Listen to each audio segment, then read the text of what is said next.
File, Import, Verilog VCD text file menu command imports value change dump files into the trace or reference data areas.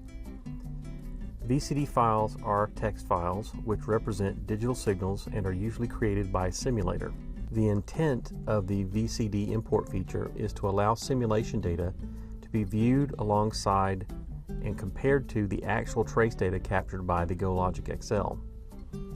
The GoLogicXL software is not really intended to be a VCD file viewer, although it can be used for that purpose within limits. Since our software expects the simulation data to be compared with physical trace data, the import feature limits the VCD file to 72 signals total, which is the maximum channels that GoLogicXL offers. In addition, 1 picosecond is the smallest timestamp resolution the VCD import feature supports. Therefore, remove all extra signals from the exported VCD file simulation and make sure the timestamp resolution is set to 1 picosecond or greater before your simulator exports the file. We realize that simulators can generate VCD files containing thousands of signals using femtosecond timestamp resolution, but our software won't import them. The software asks if the imported data should go into the trace or reference data area. Import the VCD data into the trace area if you just want to view the trace signals alone using the GoLogicXL software.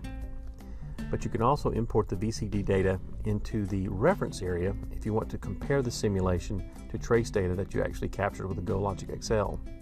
The waveform window's exclusive OR comparison feature, which we covered earlier in the waveform chapter, is very useful for exposing small timing differences between the captured trace data and the imported simulation data.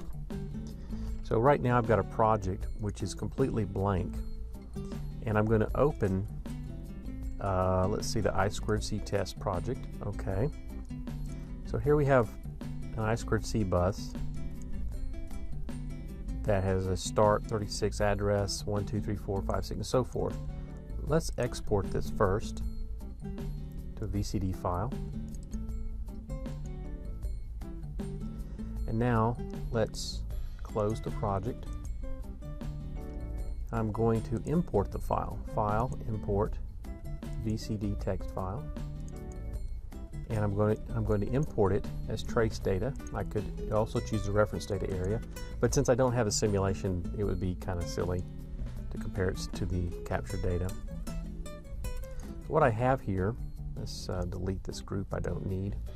These are the two I2C channels, and you can see them here. Let's declare one I2C bus and put them on the same channels and then reconvert the data. And we should see the exact same data here. So I've declared an I2C bus. That allows this I2C bus conversion to show the data. Now this data was imported from the VCD file. Of course, we saved it first.